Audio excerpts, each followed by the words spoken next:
Alors bonjour Stéphanie, ravie de vous recevoir sur le podcast de la ville d'Annemasse. Bonjour.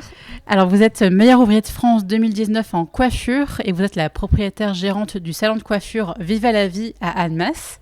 Déjà pour commencer, est-ce que c'était un rêve d'enfance de faire de la coiffure ? Alors, j'ai toujours voulu faire ce métier, ça m'a toujours animée de coiffer. Je coiffais mes poupées quand j'étais petite. Mes parents retrouvaient des cheveux un petit peu de partout. Dans ma chambre, je coupais en cachette les cheveux de mes Barbies. Mais je pense surtout que j'ai été influencée par le métier de ma marraine qui était elle-même coiffeuse. Et je pense que ça m'a influencée indirectement. Et est-ce que vous pouvez nous expliquer un petit peu tout votre parcours avant d'en être arrivé là ?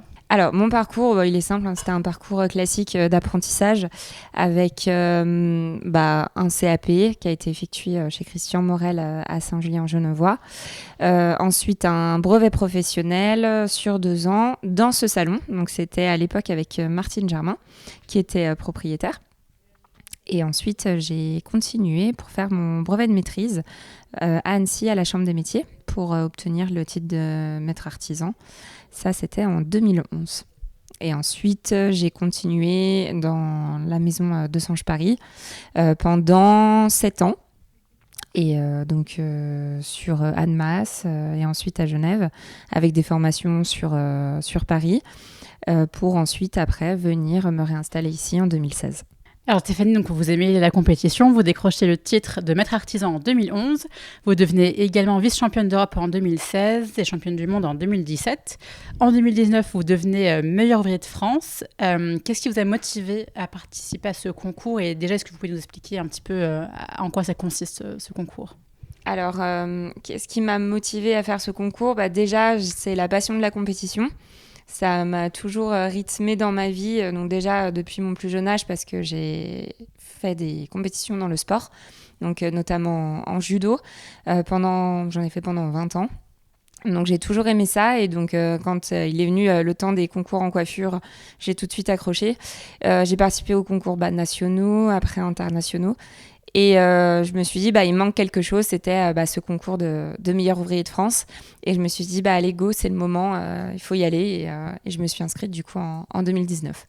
Mais alors justement, comment ça se passe ce concours ? Comment vous le préparez ? Vous êtes noté sur quoi ? Qu'est-ce qui vous êtes demandé ? Alors, c'est un concours, faut savoir, c'est un concours qui est centenaire maintenant, parce que du coup, ce concours a vu le jour en 1924. C'était de Lucien Clotz. Il avait justement cette idée de redorer le blason du travail manuel et donc de recréer l'émulation et l'engouement pour l'apprentissage et puis les métiers d'art chez les artisans de l'excellence. Il a lieu tous les 3 ou 4 ans. Et il y a environ 3500 candidats qui sont répartis, mais c'est sur 230 métiers différents. Donc c'est vrai qu'on se dit, il y a 230 métiers, donc il y en a, on les connaît même plus. C'est assez impressionnant de voir tous ces métiers.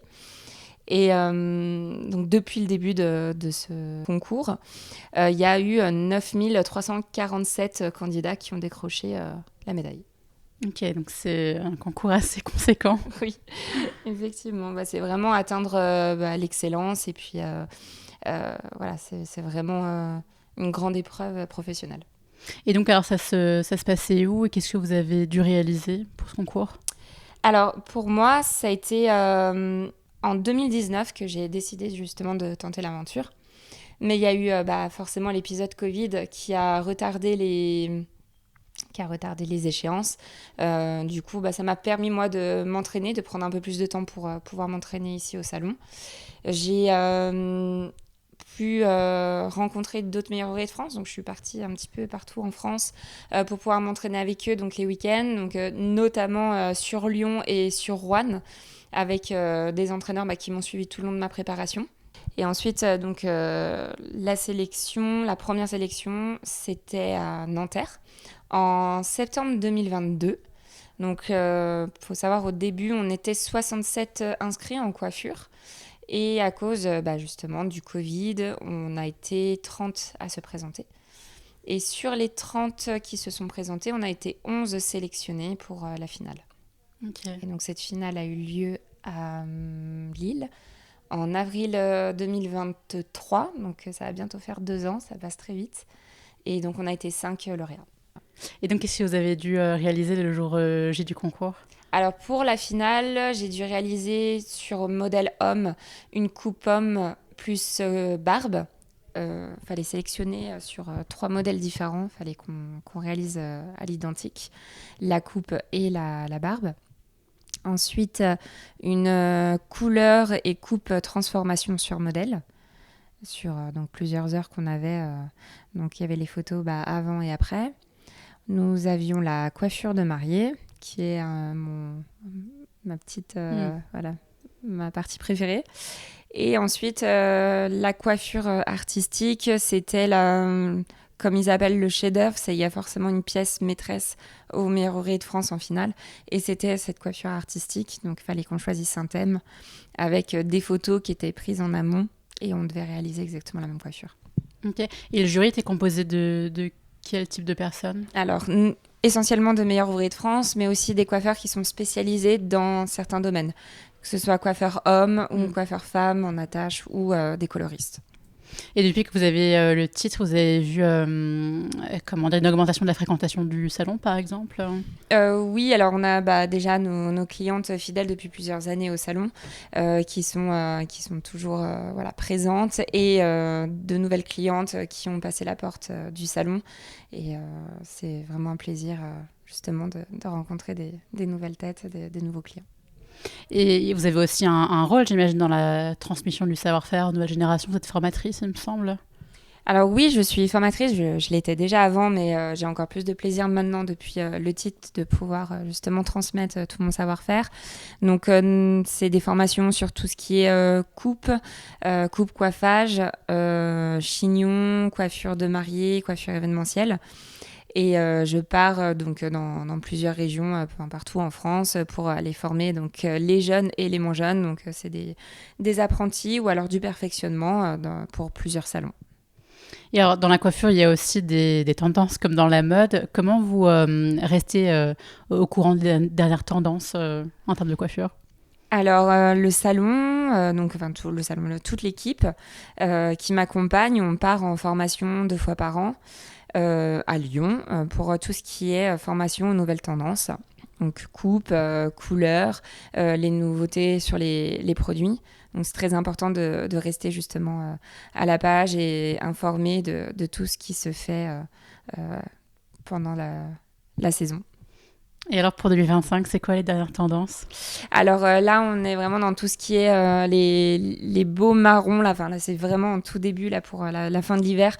On était vraiment dans ces marrons mocha, les nuances plus ou moins chaudes qu'on travaille et c'est tous ces effets de balayage. Et on n'est pas dans quelque chose de très, très clair. Là, forcément, on arrive dans les beaux jours et comme tous les étés, on va retrouver des nuances beaucoup plus lumineuses. Mais la grosse tendance qu'on a eue là, cet hiver, c'était tous les marrons.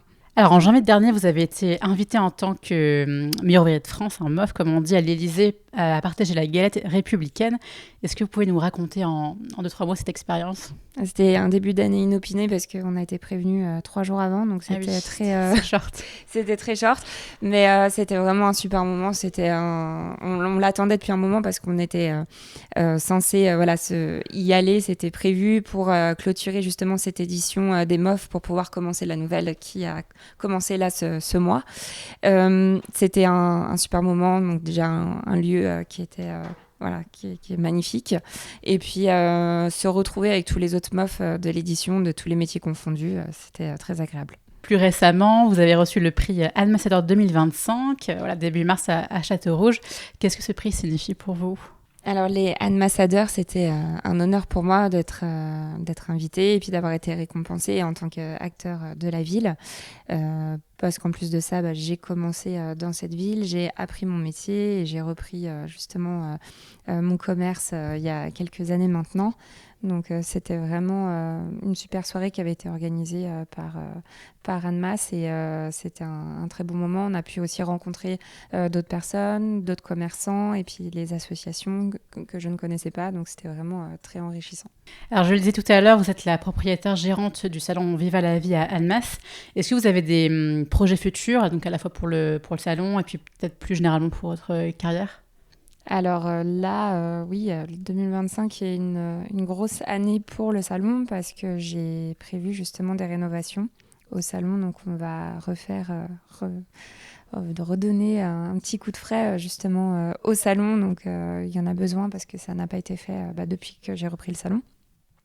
Donc c'est vraiment le projet pour cet été. Donc on a hâte justement de pouvoir changer tout cet espace et puis de pouvoir travailler dans de super conditions pour la rentrée. Donc on a hâte. Et puis pour finir, est-ce que vous auriez des conseils à donner à un jeune qui souhaite se lancer dans ce métier de la coiffure? Alors oui, des conseils. Alors j'ai plusieurs apprentis, hein. J'en ai 3 justement dans mon équipe avec moi, donc j'ai des CAP et des brevets. Les conseils, déjà d'être passionné, de beaucoup travailler, de toujours rester informé de ce qu'on doit faire, et puis surtout croire en ses rêves quand on a des rêves, de s'y tenir et puis de toujours y croire. Merci Stéphanie pour ce témoignage. Merci beaucoup.